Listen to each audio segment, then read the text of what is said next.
vamos a hablar acerca de la defensa de la libertad del Evangelio. Defendiendo la libertad del Evangelio. Vamos a orar a nuestro Dios. El tema central de todo lo que vendremos diciendo es que el Evangelio de la gracia, mis hermanos, nos libera del legalismo para vivir para Cristo. Vamos a orar. Señor, en tus manos preciosas ponemos nuestra vida. Guíanos con tu palabra, guíanos para ser instruidos por ella solamente. Por eso rogamos que con tu Espíritu uses nuestras palabras para que sea la sola Escritura la que pueda guiar a tu pueblo. En tus manos pues nos ponemos, Señor. Permite también que haya disposición en nuestros corazones para abrir nuestro corazón a tu palabra, Señor. Y así podamos recibirla con gran gozo y alegría. En el nombre de Cristo Jesús te lo rogamos. Amén. Hoy vamos a hablar acerca del peligro del legalismo, peligro que está bien claro en la carta a los Gálatas, en el capítulo número 2, en donde vemos al apóstol Pablo defendiendo el Evangelio.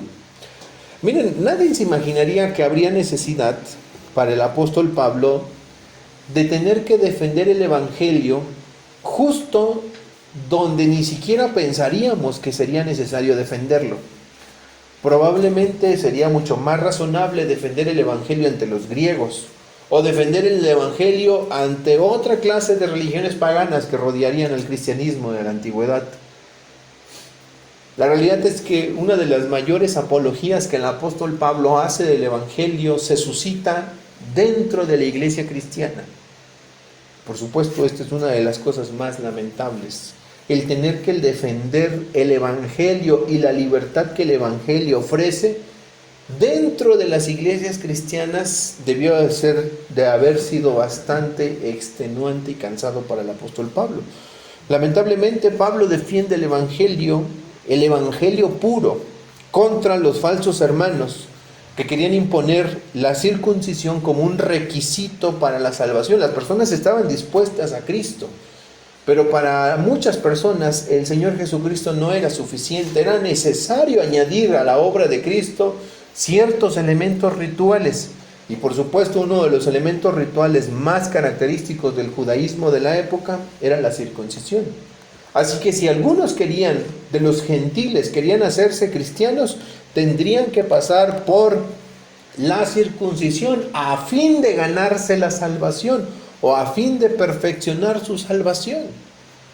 Y mis hermanos, por donde queramos ver esta clase de actitudes, esta clase de doctrinas, es legalismo. No podemos definirla de otra manera. El tomar algo externo y querer adornar o querer de alguna manera mejorar con eso la obra de Cristo siempre será llamado legalismo. No hay nada que yo haga, no hay nada que la iglesia haga o deje de hacer que mejore o adorne la obra de Cristo. Eso nos debe de quedar muy claro. Y lo digo particularmente en el contexto de nuestro evangelicalismo moderno, en donde el legalismo sigue siendo hoy una amenaza. En el evangelicalismo moderno, donde vivimos, donde hay tantas iglesias evangélicas de tantas denominaciones, el legalismo sigue siendo una gran amenaza, aunque de manera diferente, con nuevas formas, diríamos, con nuevas expresiones. Por ejemplo, hay personas que hablan del diezmo y dicen a las personas y les echan miedo, y si tú no das el diezmo exacto, Dios no te bendecirá, y le echan miedo a la gente y le leen Malaquías 3:10, malditos son con maldición, la nación toda me ha robado. ¿Y en qué me ha robado? En vuestros diezmos y vuestras ofrendas. Y la gente tiene miedo.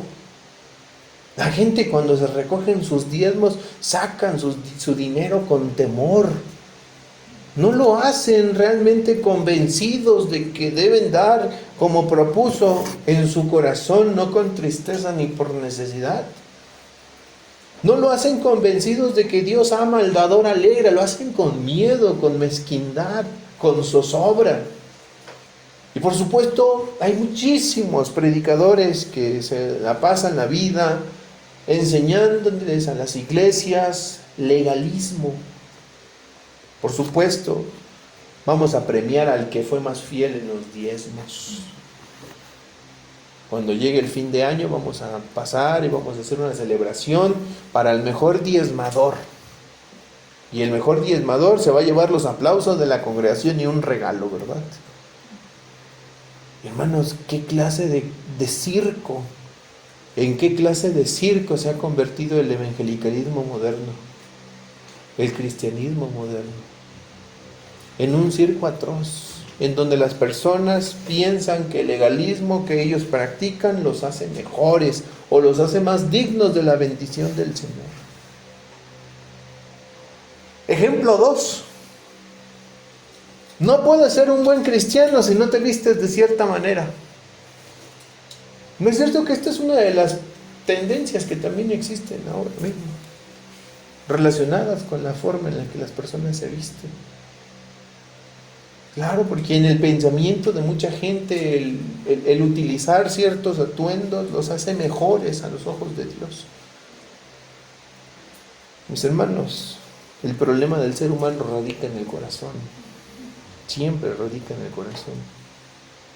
Cuando una mujer se viste inmoralmente, esa inmoralidad nace de su corazón. Ese es el gran problema del hombre, del ser humano.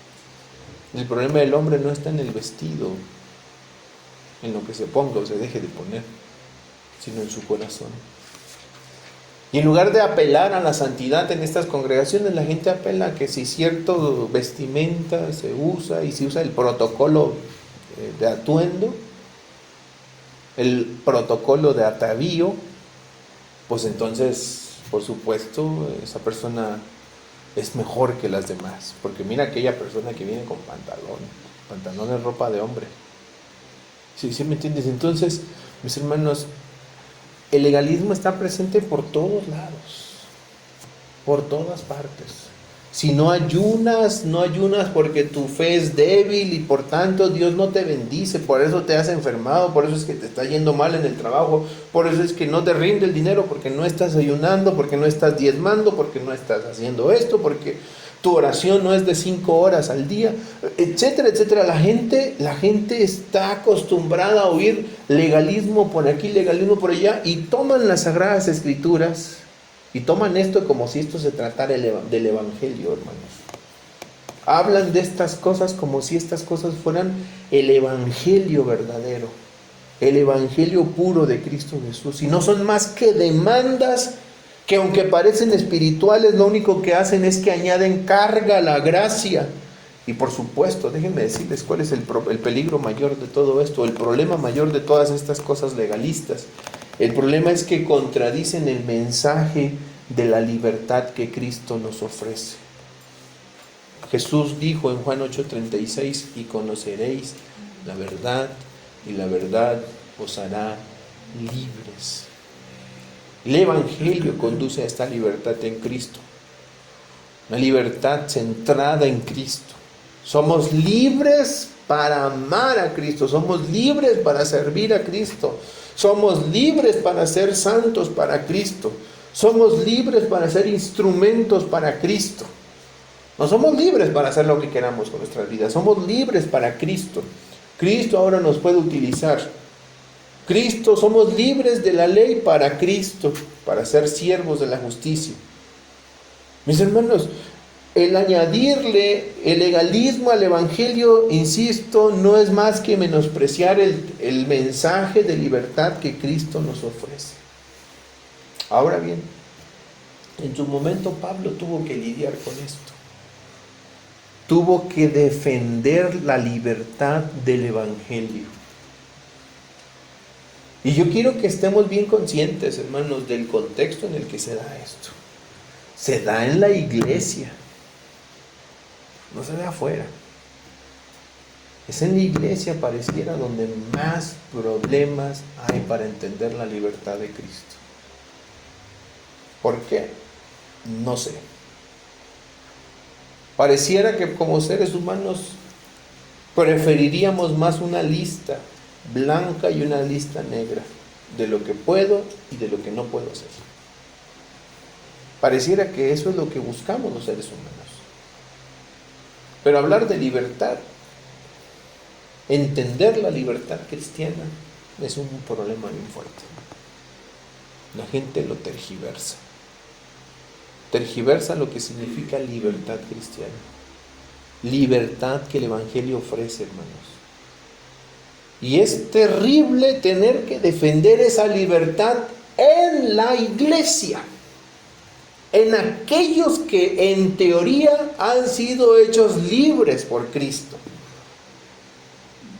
Yo entendería tener que defender esa libertad entre los incrédulos, entre las personas que no conocen la libertad, entre los no creyentes, entre la gente que de plano no tienen mayor idea de lo que significa el Evangelio y ni de lo que representa el Evangelio, o de aquellos, como mencionábamos ahorita en el estudio, que están atados a todas estas costumbres religiosas. Bueno, entiendo eso. Entiendo que el romanismo tenga una clase de pecado que le llaman pecado de presunción, y que por supuesto es un pecado condenable entre los romanistas. El pecado de presunción, que consiste en presumir que somos hijos de Dios, en presumir que tenemos vida eterna, en afirmar que somos salvos y que merecemos el cielo, que vamos más bien al cielo. Así que imagínense, si esto es un pecado entre los romanistas, ¿cómo ven a los cristianos? Como pecadores. Porque tú pecas de presunción. ¿Quién te dijo que tú vas a ir al cielo? Pues la Biblia dice, mas vuestra ciudadanía está en los cielos, donde también esperamos al Salvador, al Señor Jesucristo. No lo digo yo, no lo afirmo yo, lo afirma Cristo. Pero tú eres un gran pecador, porque ¿cómo afirmas que tienes vida eterna? Yo no lo digo, lo dice Cristo. De cierto os digo que el que oye mi palabra y cree al que me envió tiene vida eterna y no vendrá condenación, mas ha pasado de muerte a vida. Lo dice Cristo. Así que yo si me glorío, si nos gloriamos como cristianos, nos gloriamos en lo que dice el Señor. Pero tener que defender esa libertad entre los cristianos debe de ser muy extenuante. Vamos a ver lo que dice el versículo 1 y el versículo 2. Lo primero que Pablo nos va a mostrar, o lo que el pasaje nos va a mostrar, es que el Evangelio como tal, el Evangelio que procede por revelación de Jesucristo y que ha llegado a Pablo, tiene autoridad. La libertad que Pablo ha predicado por medio del Evangelio tiene la autoridad de Cristo. Versículo 1, Pablo dice que han pasado 14 años hasta que nuevamente volverá a Jerusalén. ¿Recuerdan cuánto pasó la primera vez que fue? 3 años. Habían pasado 3 años para que él iniciara. Bueno, los primeros días fue a Jerusalén, dice que se encontró con Pedro, pero posteriormente pasaron 3 años después de esto, mientras estuvo trabajando en Siria y en Cilicia. 3 años más 14, ¿cuántos años pasaron para volver a Jerusalén? 17 años en los que él predicó el Evangelio, el mismo Evangelio que Cristo le dio. Y Pablo dice en el versículo número 1, después, pasados 14 años, subí otra vez a Jerusalén con Bernabé. Ya para aquel entonces ya Bernabé se había unido al ministerio, tomando también conmigo a Tito. Y había otro joven llamado Tito, del cual hablaremos un poco más adelante.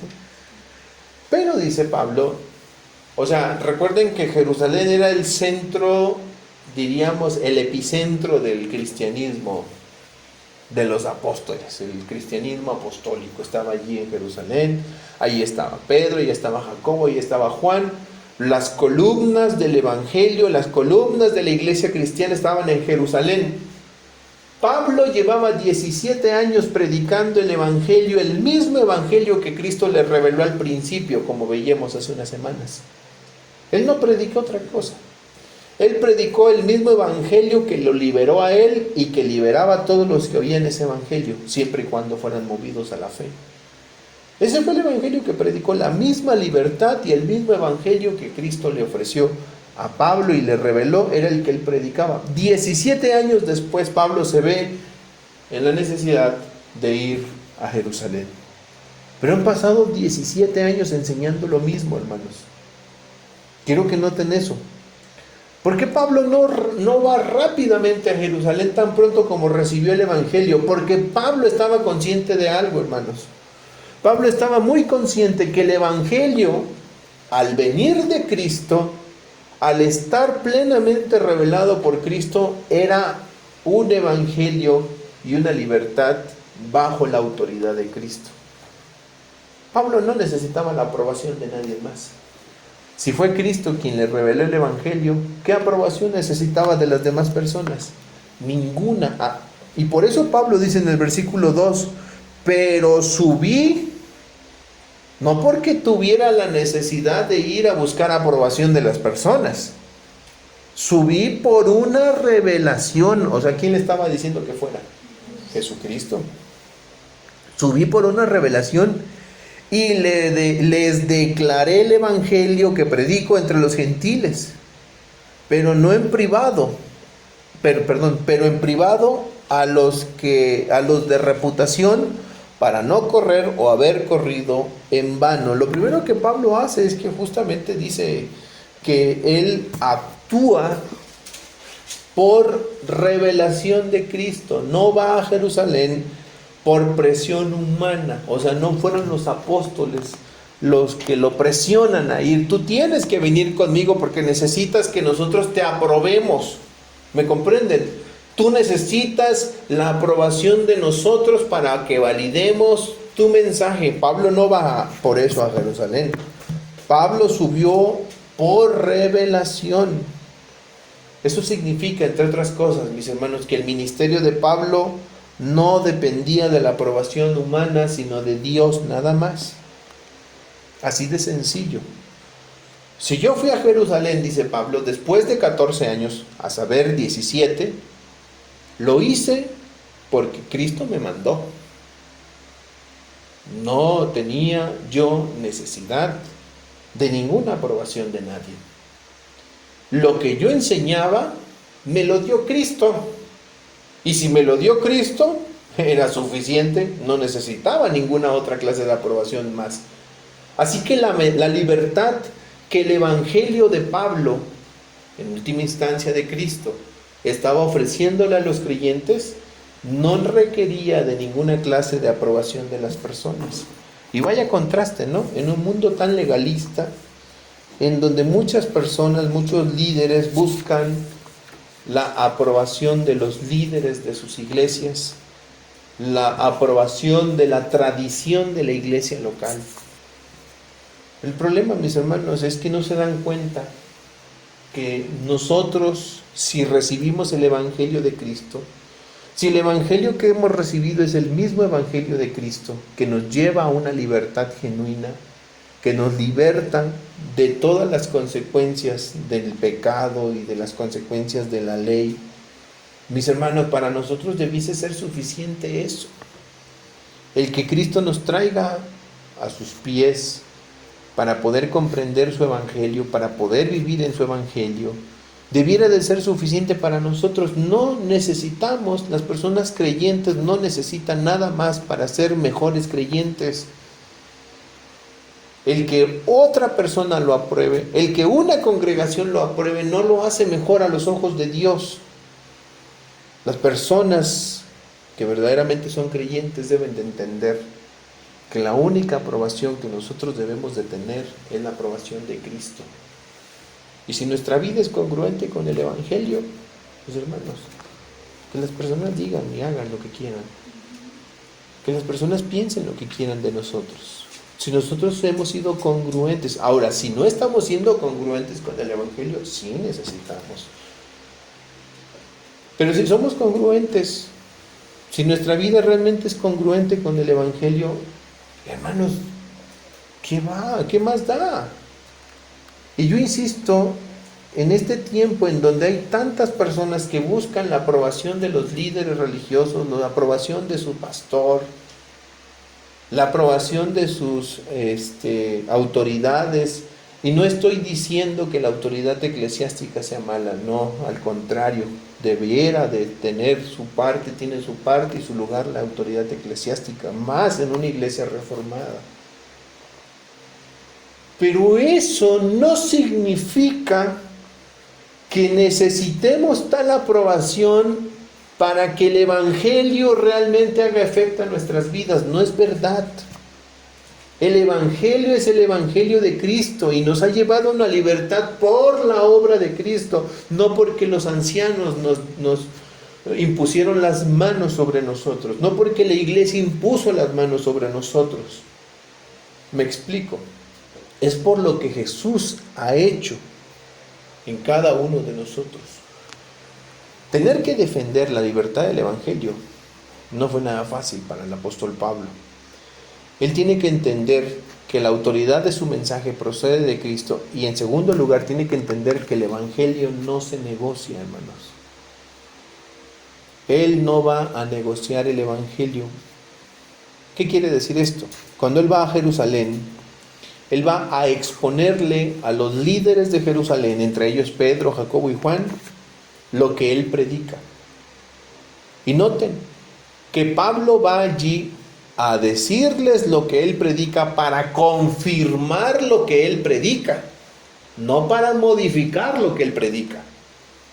Pablo no va dispuesto a cambiar su mensaje, porque ese mensaje viene de Cristo.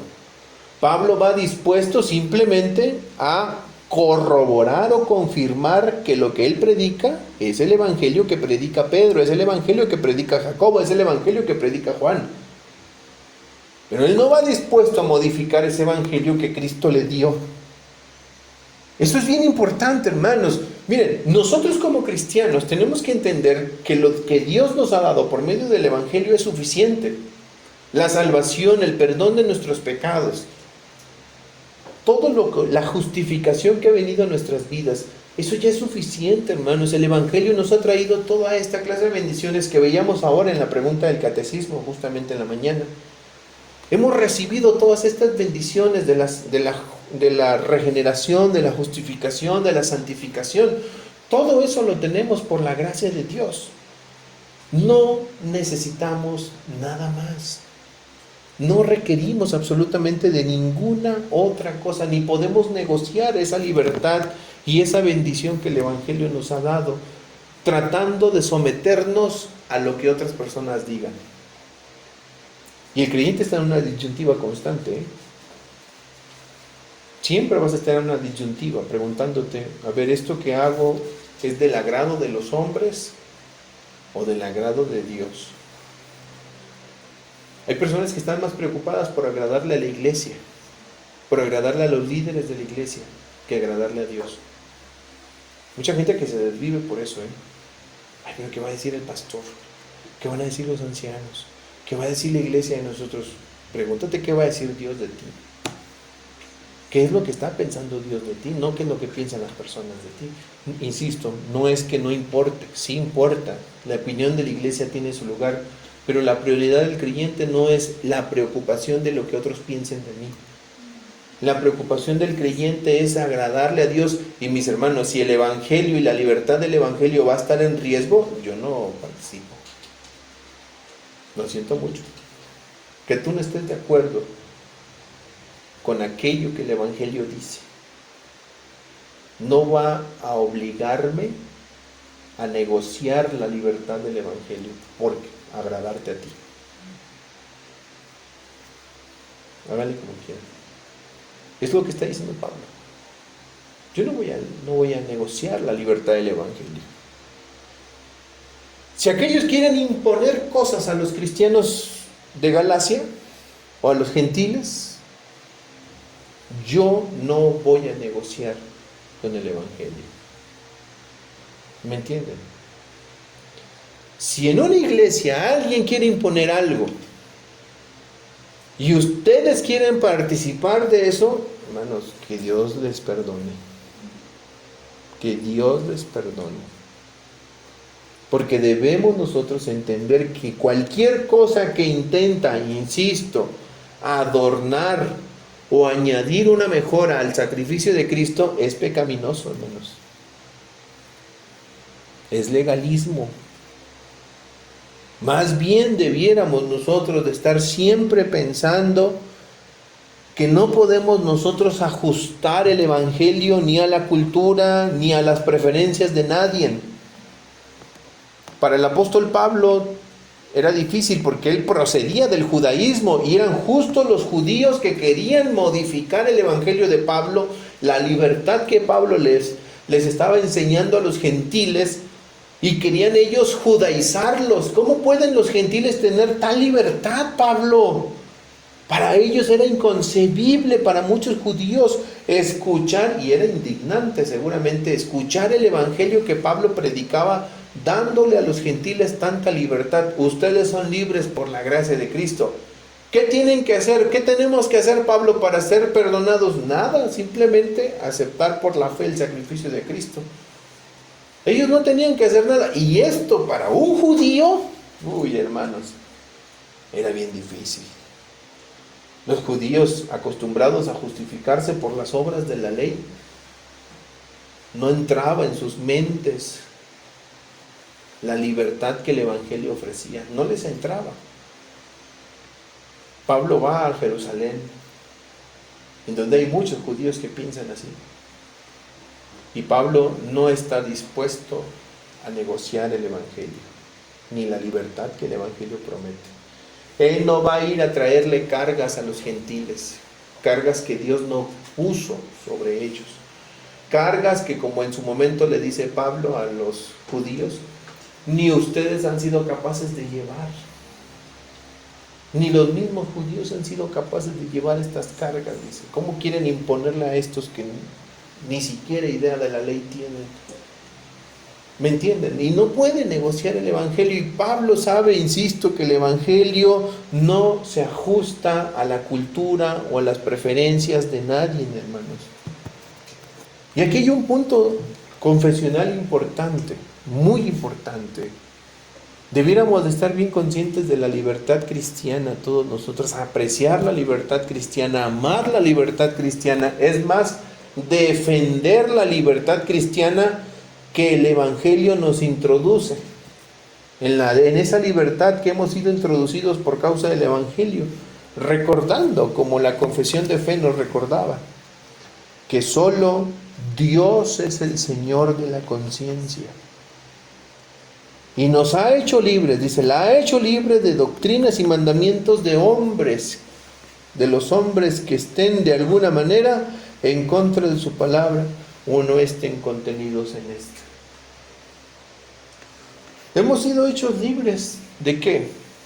De mandamientos, de doctrinas de hombres. ¿Por qué? Porque esa es la libertad del evangelio, nos liberó de los mandamientos, de las doctrinas de los hombres. Ya no necesitamos nosotros eso. Ahora, no quiere decir que hagamos una vida de libertinaje, no, no es eso. Lo que queremos decir, como dice Pablo, es que no podemos estar negociando el evangelio y diciendo, el evangelio es que te vistas así, el evangelio es que comas esto o que no comas aquello, el evangelio es que hagas aquello, que tengas esta clase de cosas. Mis hermanos, eso no es el evangelio. Y debemos de ser muy cuidadosos porque puede ser que nos podamos deslizar hacia algo completamente distorsionado del evangelio genuino. Anecdóticamente, les platico, cuando nosotros llegamos a Río Verde, teníamos un problema muy serio con una familia. Estoy hablándoles de hace 15 años, prácticamente. Llegué yo era un jovencillo de 20 y cacho años. Pues imagínense, un jovencillo de 20 y cachito años. Llegando a una iglesia donde había personas ya mayores. Y una de esas familias, la más fuerte, o de las más fuertes creo, recuerdo clarito que tenía dos así costumbres que eran ley para ellos. Y no solo para ellos, ese era el problema. La habían hecho ley en la iglesia. La primera cosa es que la mujer no podía utilizar pantalón. Ahí la mujer es solo vestido. Y no, imagínense, yo recuerdo que cuando recién llegamos a ese lugar, mi esposa y yo platicamos. Nosotros no teníamos ese problema con la vestimenta. Pero mi esposa y yo platicamos. Y yo le dije a mi esposa, mira, a partir de que lleguemos a la iglesia, tienes que usar falda. Oigan bien las palabras, ¿eh? Y ustedes van a decir, ay, pero ¿cómo? ¿Por qué? Por amor a ellos. Por amor a ellos. Mientras aprenden la libertad. Entonces, por amor a esas personas, mi esposa comenzó a usar falda. Y pues, usaba un pantalón ordinario como cualquier otro, como es que anduviera con ropa indecente. Pantalón ordinario, pero pues allí tenía que usar falda. Está bien, digo, pues está bien, lo voy a hacer por amor a ellos. Y listo, estuvimos así.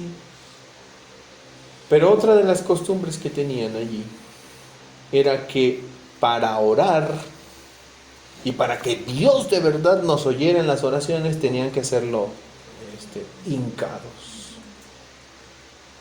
Porque esa es la única oración que Dios oye. Y bueno, todo mundo oraba de esta forma. Y ya tenían sus cojincitos para orar. Claro, hay que se lastimaban las rodillas, yo supongo, entonces hay que usar cojincitos para poder hacerlo más cómodamente. Y claro, así Dios nos oía. La gota que derramó el vaso, que cuando yo llegué allí justamente empecé a enseñar acerca de la oración, para enseñar que no era tal, o sea, no es que esté mal orar de rodillas, pero es que la Biblia no dice que de esa forma Dios te va a oír más que si lo haces de otra forma, ¿verdad? Nunca hemos, ni siquiera el que cerremos los ojos, jamás les he dicho es que así es como Dios los oye. De hecho lo hacemos, siempre lo he dicho, para no distraernos, somos muy distraídos. Pero si alguien no quiere cerrar los ojos, no pasa nada. Y muchas veces oramos incluso con los ojos abiertos mientras vamos conduciendo en el coche o mientras vamos caminando, porque si cerramos los ojos nos vamos a caer y va a ser peor, ¿verdad? Obviamente no vamos a cerrar los ojos, ¿verdad?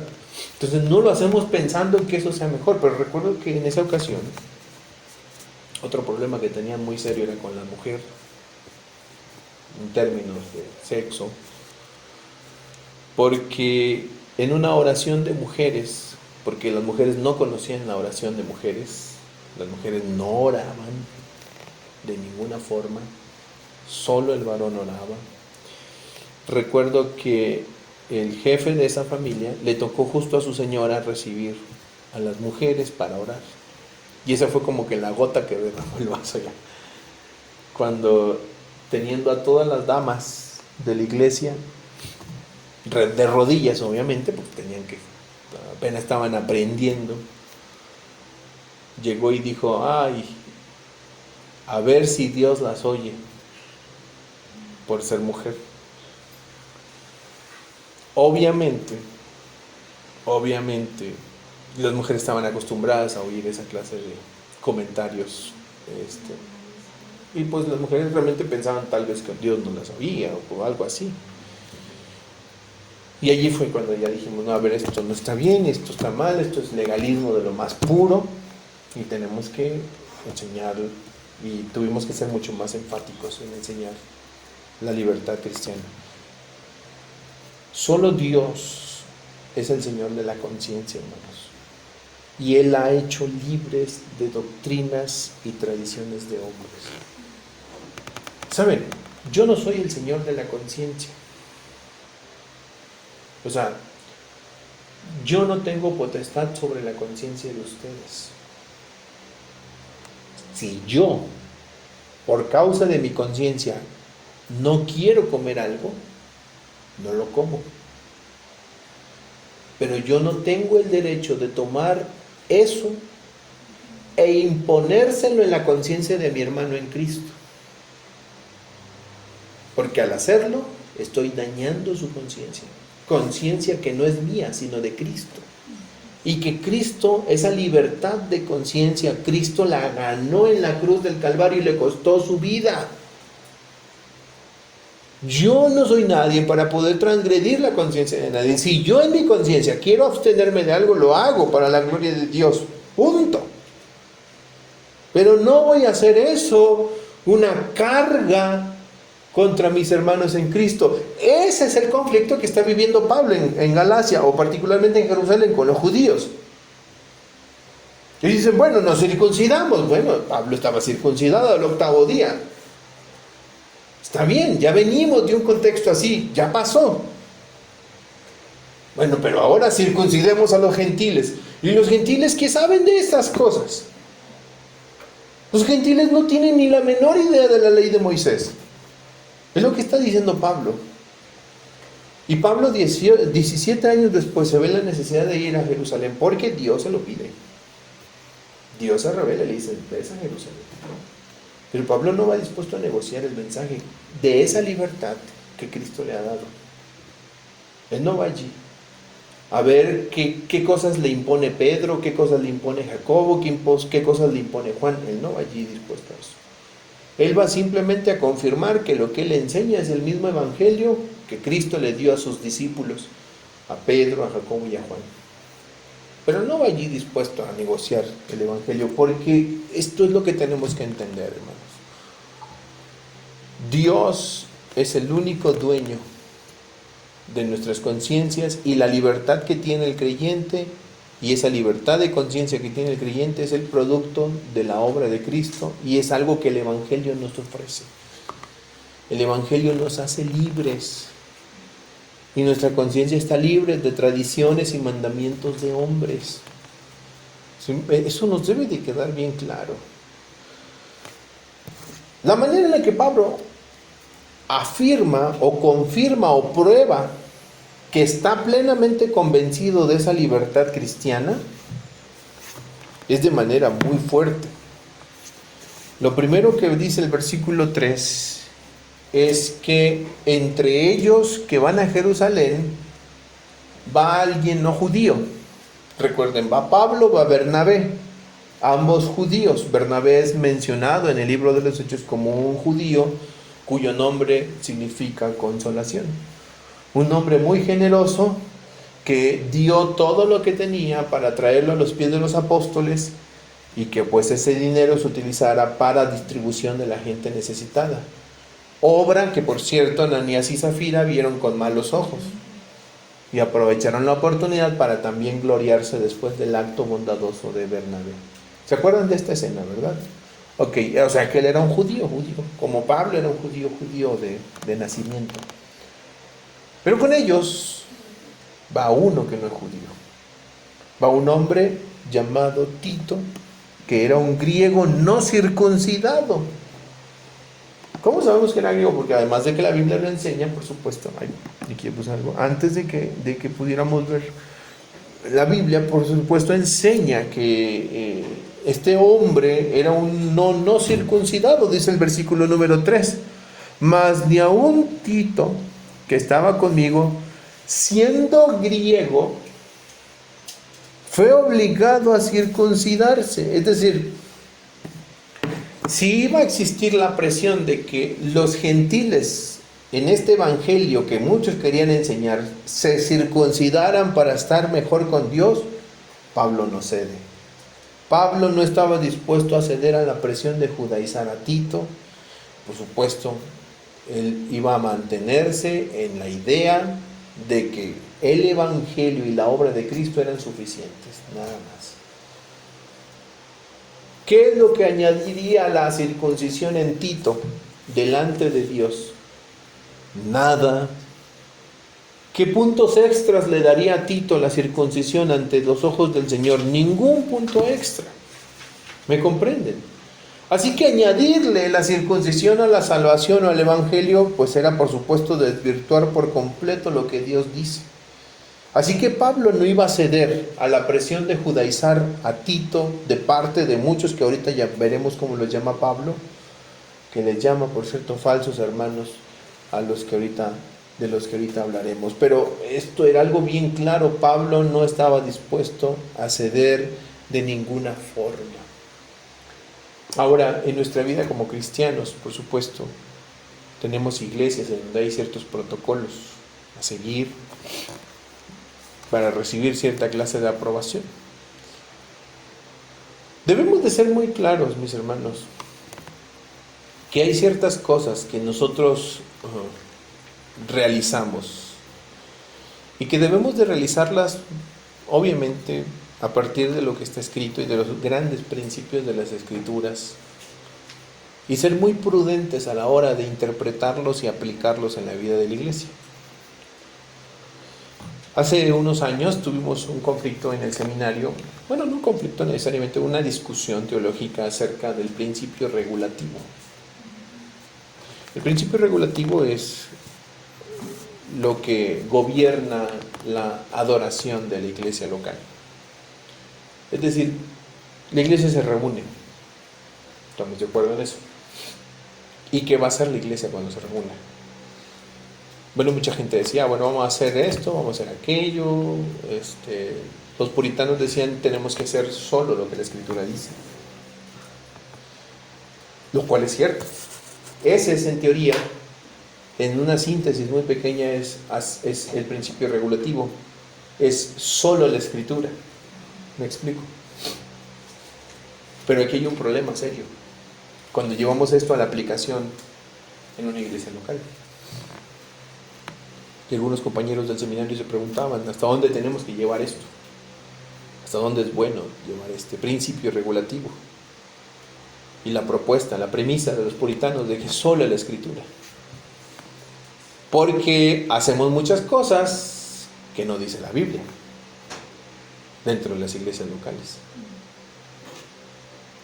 Obviamente en la discusión algunos presentaron ciertos ejemplos. Había hermanos que decían, no, es que tenemos que ser sumamente rígidos con lo que dice la Escritura y tenemos que hacer solo lo que dice la Biblia, nada más y nada menos que lo que dice la Biblia. Ok. Una iglesia llevó esto al extremo y decía, hermanos, en nuestra iglesia local no usamos sillas. O sea, ¿por qué no usan sillas? Porque no está en el principio regulativo. Entonces, no usan sillas. Y no usaban sillas. Y así se aguanta todo el culto, así se aguanta. Porque no está, o sea, no hay un mandamiento que diga, usan sillas en la iglesia local. Pero usan un atril o un púlpito. Sí, pero tampoco está en el principio regulativo. No dice que usemos púlpitos. Hay que tener cuidado hasta dónde llevamos esta idea. Podemos caer en un extremo muy religioso a veces, o extremo. Nosotros llegamos a la conclusión de que son los grandes principios los que forman parte del principio regulativo. Es decir, voy a dar un ejemplo. La Biblia dice que adoremos a Dios. ¿Sí? Ese, diríamos, sería el gran principio. Y la forma en la que lo vamos a adorar a Dios, pues puede ser de muchas maneras. Puede ser que lo usemos. Hay hermanos donde dicen, es que la Biblia no dice que usemos instrumentos, entonces no usan instrumentos. Bueno, si alguien no usa instrumentos, ¿está adorando a Dios? Sí. Está adorando a Dios. Pero si alguien usa una guitarra, un piano, unos instrumentos para adorar a Dios, ¿está adorando a Dios? Sí. Entonces ambos están cumpliendo el principio regulativo, que en términos generales es adorar a Dios, alabar a Dios. Porque vamos a discutir sobre que si tú estás mejor que yo estoy mejor que tú. ¿Me explico? Ahora, si queremos llevar esto al extremo, pues entonces vamos a caer en ridiculeces, como muchas personas han caído. A extremos verdaderamente grotescos, en donde tengamos problemas muy serios, como iglesias como las que les comento. Y luego otro hermano insistía y decía, ¿tienen aire acondicionado? Sí, pues tampoco está en el principio regulativo. Pues sí, es correcto. Entonces hay que tener mucho cuidado con toda esa clase de cosas. Sobre todo ir a los principios de lo que el Evangelio nos muestra. Dios quiere que le adoremos de todo corazón, hagámoslo. Hagámoslo de todo corazón. y que alabemos su nombre y que alabemos al Hijo, lo hacemos. Y si vamos a usar un himno para hacer eso, bendito sea Dios. Y si alguien dice, pero pastor, nosotros en nuestra iglesia usamos solo los salmos, pues gloria a Dios. Ambos están exaltando a Dios. Una discusión se dio alrededor del siglo XVIII entre las iglesias bautistas y puritanas sobre si cantarían himnos o salmos.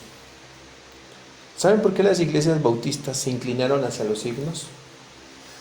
No desecharon los salmos, pero se inclinaron a aceptar himnos en sus iglesias locales, porque, discúlpenme la expresión, los salmos tienen una deficiencia cristológica.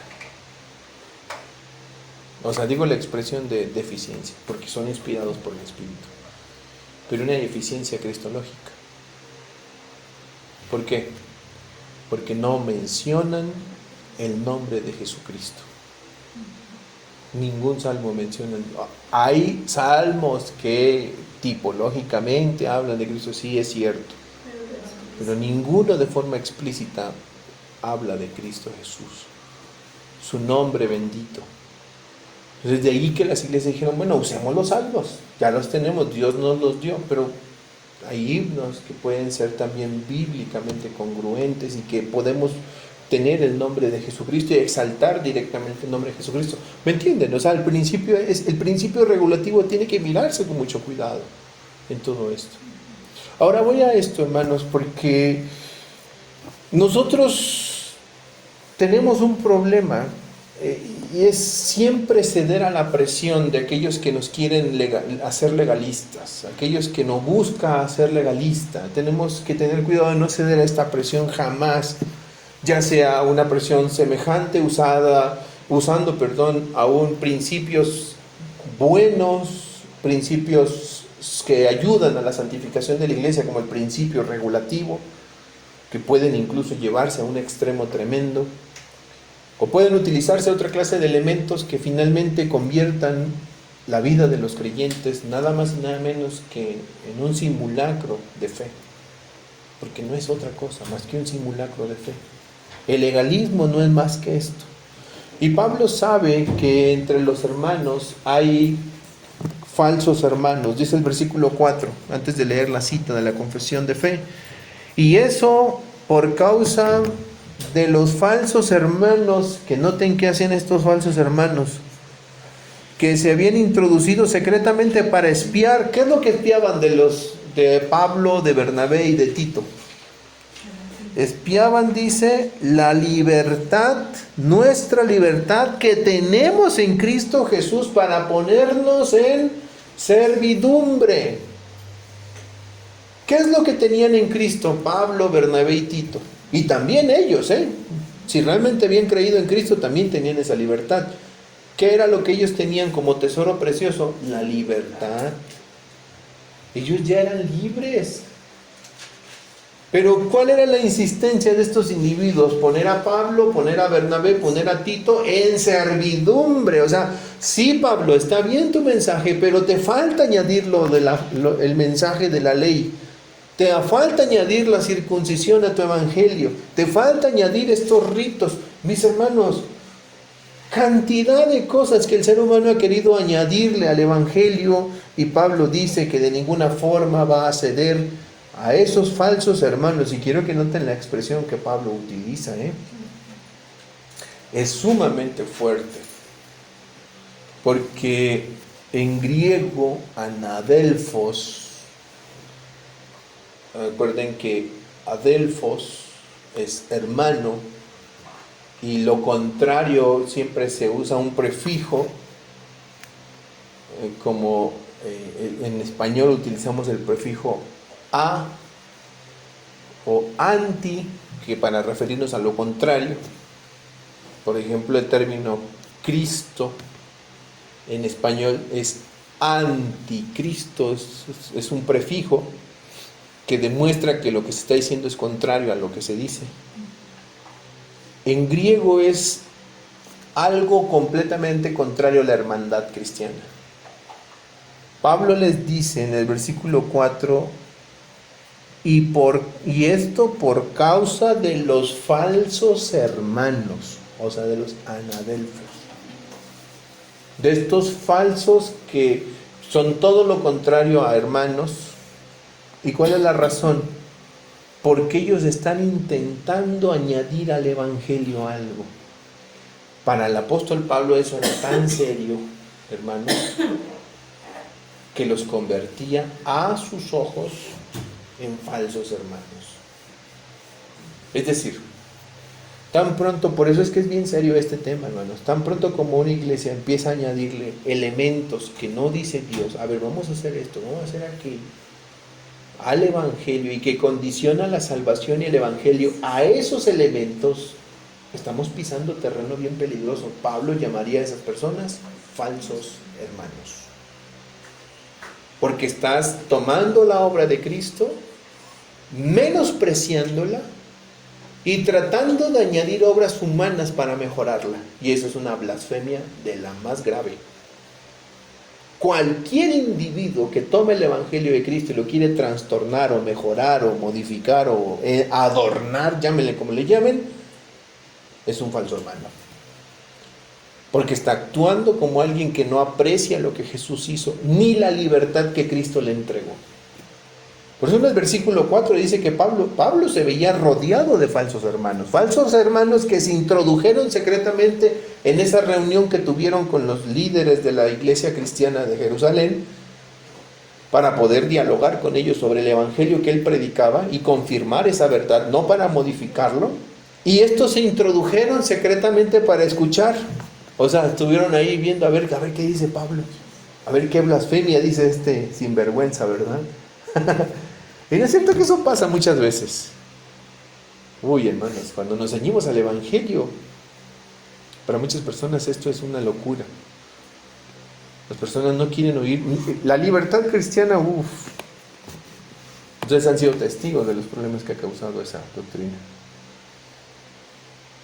Ya la gente no está dispuesta, la gente quiere lo contrario, quiere escuchar cosas que los pongan en servidumbre. No sé por qué, el ser humano es así. Pero eso pasaba en el primer siglo, y ya Pablo se veía expuesto a esta maliciosa actitud de los falsos creyentes que estaban encubiertamente allí oyendo a ver qué cosa herética decía Pablo. Y lo herético, entre comillas, para ellos era la libertad cristiana.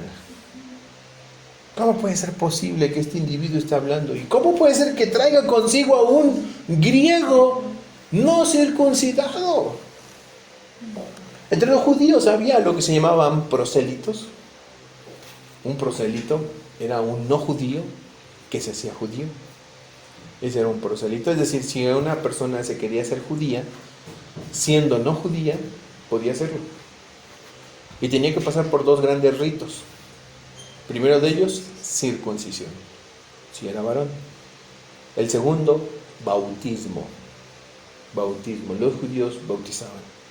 Y se bautizaban a los prosélitos solamente, para que así abrazaran pues el judaísmo como tal.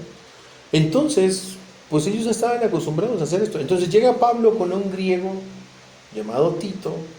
Su nombre demuestra diestra y siniestra que es un griego del más puro, y no está circuncidado. Y luego lo ha introducido en el lugar donde están los grandes pilares del evangelio, Pedro, Jacobo y Juan. Y así no se rompen las vestiduras, ya están cerca de hacerlo, porque es indignante lo que Pablo está haciendo. Entonces se infiltra para oír a ver qué otra locura más se le ocurre decir a ese tal Pablo. Y Pablo sabe que, hermanos, la libertad cristiana no puede negociarse. Les guste a esas personas, no les guste a esas personas, no va a negociar de ninguna forma la libertad cristiana el apóstol Pablo. Los falsos hermanos así son. Tengo que llamarles como dice Pablo, Yo quisiera usar otra terminología, pero no la voy a usar. Voy a usar la terminología bíblica. Los falsos hermanos así son. Intentan adornar el evangelio de Cristo con obras humanas, ¿Cómo qué clase de obras? No tomes café en la iglesia. Es pecado. No tomen café en la iglesia. Si no oras una hora diaria, no eres espiritual. Así que la devoción se convierte en una ley, en una carga pesada. ¿Sí? Y mis hermanos, esta clase de cosas de verdad son más comunes de las que imaginamos. Si celebras un cumpleaños, ya no estás adorando a Dios. Los testigos de Jehová son expertos en esto, han llevado esto al extremo. No celebren la Navidad. No, viene una bandera y no saludan a la bandera porque no, estás traicionando a Dios. Si te celebras un cumpleaños, te estas adorando a ti mismo. Así que no celebres cumpleaños. Por eso ellos no celebran cumpleaños, no hacen honores a la bandera. Por eso es que en otros países como no fue Ecuador, esta semana pasada hubo, no recuerdo si fue Ecuador o Bolivia, un país de Centroamérica, hubo una semana nacional de oración en ese país. Y todas las iglesias cristianas, católicas, y todas fueron invitadas a orar esa semana. Digo, estuvo bien, después de todo, está bien que un gobierno cada año tenga un tiempo de oración, es algo bastante bueno. Pero como es una ley que está en ese país, en Centroamérica, todas las iglesias y congregaciones tienen que participar, o sea, de ley. Y los testigos de Jehová no quisieron hacerlo. Entonces se empezaron a meter en problemas. Salió la noticia a nivel nacional, donde entonces tenían problemas con este tipo de congregaciones porque eran sectarias. ¿Sí me entienden?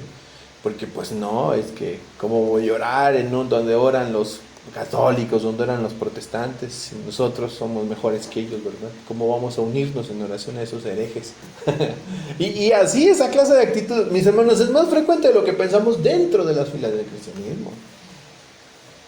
Tristemente es así. Y esos falsos hermanos y sus trampas de esos falsos hermanos son bien evidentes, porque siempre van a intentar apartarse de la obra de Cristo, tratando de adornarla o modificarla, haciendo cosas que por supuesto Dios no mandó. Dios nunca dijo que se hicieran. Por eso la confesión de fe dice lo siguiente: así que creer tales doctrinas de hombres y obedecer tales mandamientos por causa de la conciencia, ¿cómo lo declara la confesión de fe?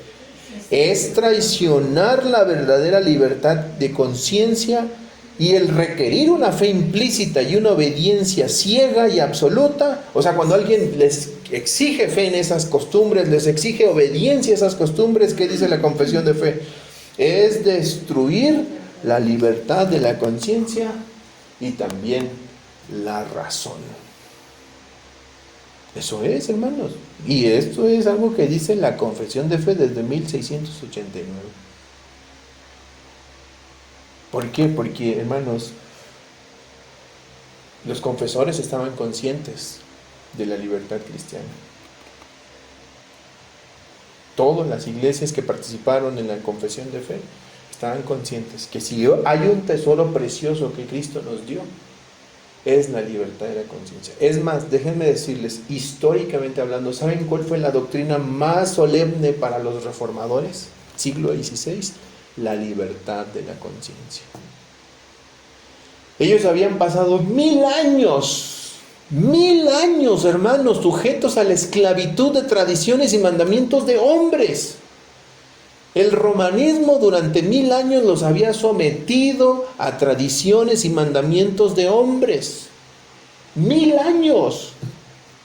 No gustes, no toques, no manejes, ni aún toques. Eso es lo que habían oído durante 1000 años. En aquellos años de oscurantismo, ¿saben que leer era pecado? ¿Saben cuál fue una de las mejores piezas de las formas musicales más prominentes que surgieron después de la Reforma? El contrapunto vocal. Bueno, ¿saben qué significa contrapunto? Contrapunto es una técnica vocal en donde dos o más voces se siguen una con otra. Pues una voz canta una línea, y luego enseguida viene otra voz, canta lo mismo, luego otra voz, y luego otra voz, y se oye una especie como de eco vocal. Eso es un contrapunto vocal. ¿Saben quién fue el genio detrás del contrapunto? Johann Sebastian Bach, un protestante. Pero uno se pregunta, ¿por qué no pasó esto en la Edad Media? Porque era pecado. Cantar así era pecado. Que había genios que tuvieron la oportunidad, pero se tenían que ceñir a lo que decía el romanismo. ¿Saben el famoso arte sacra? ¿Saben de dónde proviene? De la idea tonta que el romanismo impuso a muchos genios y artistas de que pintar o ilustrar algo que no fuera religioso era pecado. Así que la gente no podía pintar a otra persona porque era pecado. Tenía que ser un santo, tenía que ser una virgen, tenía que ser un Cristo. Prohibidísimo cualquier cosa. Los primeros pintores protestantes, ¿saben qué pintaban? A un agricultor. Las grandes obras del pintor holandés Rembrandt son una mujer cocinando, son un hombre arando en el campo. ¿Y saben por qué pintó eso este hombre protestante, cristiano? Porque él decía, esos reflejan la gloria de Dios. En esa mujer que está cocinando para su familia, allí está reflejada la gloria de Dios. Y no tuvieron temor. Hermanos, a lo que voy es que la doctrina de la libertad cristiana fue un emblema en los días de la Reforma. Fue el gran emblema. Pasan los siglos y ahora tenemos iglesias que quieren sujetar a las personas a mandamientos y tradiciones de hombres, donde no se dan cuenta que hacer esto es destruir la libertad de conciencia y la razón. Y exigen fe en tales cosas. Exigen fe, exigen devoción, exigen lealtad a tales comportamientos legalistas. Y Pablo se vio enfrascado en esta misma situación en su momento. Pero ¿qué dice Pablo? Versículo 5, con el que concluiremos. ¿Qué dice el apóstol Pablo? Leamos, por favor. Dice así: a los cuales por un momento accedimos a someternos para que la verdad del evangelio permaneciera con nosotros. Bueno, ahora sí lo leemos todos juntos, por favor. Dice así la palabra de Dios: a los cuales por un momento accedimos a someternos para que la verdad del evangelio permaneciera con nosotros. Ok. Pablo dice, no, sí, pues es que queríamos caerles bien, no queríamos que pensaran que éramos unos libertinos, así que pues vamos, y empezamos así por circuncidar a Tito. ¿Qué dijo Pablo? No, de ninguna manera, de ninguna forma nos vamos a someter en nada, absolutamente nada a ellos. Versículo 5 dice, a los cuales ni por un momento, una versión antigua dice ni por una hora, ni por un momento aquí está, ni por un momento accedimos a someternos para que la verdad del evangelio permaneciera en vosotros. ¿Cuál era la verdad del evangelio a la que se refiere Pablo? La libertad cristiana, la verdad de la libertad que el evangelio ofrece. Así que lo que podemos observar es que Pablo fue firme en la verdad. Pablo dice, ni por un momento nos sometimos a ellos. Pablo, mis hermanos, no transigió para evitar conflictos, o sea, no se doblegó, no consintió hacer lo que ellos pedían para evitar conflictos, de ninguna manera. Podemos ver que hoy, al igual que en aquel tiempo, hay tantas cosas que se hacen o no se hacen para no tener conflictos con nadie. Puede ser que algo lo hagamos por amor, mientras esperamos que algunos hermanos crezcan o maduren en la fe, como el caso que les decíamos nosotros en Río Verde, nos vimos en la necesidad de someternos a estas costumbres por amor a ellos mientras aprendían de la libertad cristiana, pero fue algo relativamente temporal. mientras aprendían. Pero no negociamos el Evangelio, ni se negocia el Evangelio nunca, hermanos. Donde existen hoy estos casos de personas que por no entrar en conflicto con la congregación no predican contra el pecado, por ejemplo. En nuestra iglesia no predicamos pecado, no predicamos infierno, no predicamos de la santidad, no predicamos nada de esto. ¿Por qué? Porque no queremos ofender a nadie. Entonces hay personas que piensan que pueden vivir su vida como quieren y aún así que son del agrado de Dios. Y les voy a decir en la práctica, esto es bien difícil, hermanos. Te lo voy a decir. En la práctica, esto es bien difícil. Pablo dice que los afeminados no heredarán el reino de Dios. ¿Sí?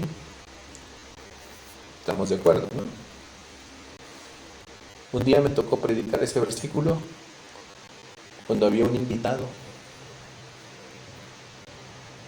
que evidentemente era un afeminado, una persona que se notaba el problema que tenía,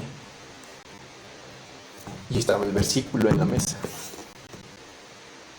versículo que positivamente estamos siguiendo a lo largo de las semanas, y justo ese día que él fue de visita tocaba predicar ese versículo. Y tenía yo preparado todo un estudio acerca de ese versículo y de la homosexualidad y del pecado del homosexualismo. Y cuando lo vi, o sea, uno como pastor luego ves a las personas y a veces uno es un poco discreto, obviamente, no de ser tan evidente, pero tú ves, ya vino el hermano, o sea, uno no se da cuenta de todo, no piensen que no. Y ya llegó el hermano, llegó la hermana. Llegó a tal hora. Pero no lo decimos, Pero ese día yo me di cuenta que llegó esa persona. Y obviamente estás ahí en esta disyuntiva, ¿y qué haces ahora? No, o sea, por eso decimos, parece fácil, realmente es complicado en la práctica. Menos con todo mi amor tuve que predicar lo que dice la Escritura. Y lo hice con amor, por supuesto, al hablar de Cristo. Porque no hay mejor muestra de amor que decir la verdad amorosamente, por supuesto. Hacerlo no con desprecio, porque después de todo el pecado de esa persona no era diferente a los míos. No es distinto, no es más grave que los míos. Y lo mismo que necesita un homosexual lo necesita cualquier otra persona, un mentiroso, cualquiera. Necesita el perdón de su pecado, necesita arrepentirse de su pecado. Pero tuve que seguir, hermanos, y yo cuando terminé, y siempre acostumbro a saludar a todos los hermanos, pensé que esa persona saldría corriendo. Nunca más volvería, incluso pensé que se iba a salir durante el culto. Providencialmente no se fue, se quedó aquí. Terminó el culto, lo saludé y continuó asistiendo. Era familiar de una persona que asistía allí, continuó asistiendo. Pues esporádicamente iba. Pues dije, bueno, por lo menos sé que algo debió haber quedado en su corazón. Hasta que falleció, por cierto, falleció tiempo después. Sí, pero el Evangelio se le expuso. No podemos negociar, hermanos. No podemos negociar, tenemos que ser firmes. Pablo dice, no nos sometimos ni por un momento. No vamos a transigir al querer consentir lo que la iglesia quiere, lo que las personas quieren, para evitar que las personas tengan conflictos o se sientan ofendidos. Para el apóstol Pablo, ¿qué era más importante que todos los sentimientos o las emociones que estaban alrededor del conflicto? La verdad, dice. Para que la verdad, dice el apóstol, versículo 5, no accedimos ni por un momento a someternos para que la verdad del Evangelio permaneciera con vosotros. ¿Qué era más importante para Pablo? La verdad del Evangelio, hermanos. Y el Evangelio es claro, la salvación es por gracia, por medio de la fe. Efesios 2, versículo 8 y 9. Por gracia sois salvos por medio de la fe, y esto no es de vosotros, un don de Dios, no por obras, para que nadie se gloríe. Hermanos, el Evangelio es claro. La verdad del Evangelio debe de estar por encima de nuestros sentimientos, por encima de cualquier pensamiento, por encima de las tradiciones. No estoy diciendo que las tradiciones sean malas. Nunca hemos dicho esto. Hay tradiciones que se hacen dentro de la iglesia y que son buenas. No son malas. No necesariamente contradicen las Sagradas Escrituras y que simplemente es una tradición de la iglesia. ¿Sí? Déjenme, voy a dar un ejemplo. Y espero no ser escandaloso por esto. Pero voy a dar un ejemplo del cual estoy firmemente convencido. Yo estoy firmemente convencido. La ordenación de pastores. ¿Dónde dice? En el Nuevo Testamento. Si ustedes han visto una ordenación de pastores, es un escrutinio de toda clase. Lo creemos. Es una tradición bautista. Es más, en las iglesias reformadas es una gran tradición. ¿Sí? Pero ¿cuáles son los requisitos del anciano? ¿Qué es lo que debería de ver la iglesia en su pastor? Que sea marido de una sola mujer, etcétera, etcétera, etcétera, etcétera. Pues nada de eso se ve en un escrutinio, en un concilio que se realiza para la ordenación de pastores. Se empiezan a preguntar cosas, o sea, se hace un escrutinio total. ¿Y dónde dice eso en la Biblia? ¿Sí me explico? Sin embargo, es una práctica. Y alguno argumentará, es que es buena esa práctica porque así evita que cualquier persona llegue al pastorado. Sí, no estoy diciendo que no. Y si alguien se somete a hacerlo, pues que lo haga finalmente. Y si nos sometemos a hacerlo y decimos, bueno, es que es buena, es una práctica buena, la iglesia lo hace y ha traído buenos resultados, está bien, pero seamos claros. Seamos claros y distingamos que por encima de todas nuestras tradiciones es la verdad del Evangelio. ¿Me comprenden? Nada puede estar por encima de la verdad del Evangelio, aunque sea una buena costumbre, aunque sea una buena tradición. Nada está por encima de la verdad del Evangelio de Cristo. Así que debemos de rechazar cualquier enseñanza que añada requisitos a la cruz. Cualquier enseñanza que añada requisitos a la cruz debe de ser despreciada por nosotros, rechazada totalmente. Ni siquiera por no entrar en conflicto, ni siquiera porque la gente se sienta menos ofendida deberíamos de negociar eso. Así que no nos sometimos ni por un momento, dijo Pablo, para que la verdad del Evangelio permaneciese, o como nuestra confesión termina diciendo, y con esto concluimos. ¿Qué se necesita aparte de la obra de Cristo, hermanos? Nada más. No requerimos, y el Evangelio nos presenta a Cristo puramente, y no se necesita nada más.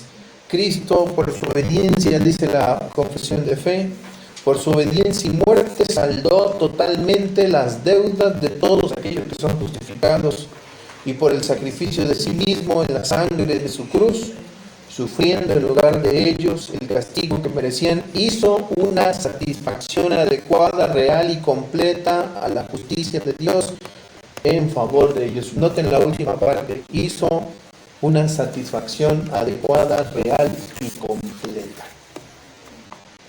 ¿Qué requiere Cristo? Su obra, nada más. La obra de nuestro bendito Salvador es adecuada, real, completa. Punto. Si tú descansas en Cristo, es suficiente. No necesitas nada más. No necesitas mi aprobación. No necesitas que yo haga algo más ni tú necesitas hacer nada más. Lo único que necesitas es descansar en Cristo nuestro bendito Salvador.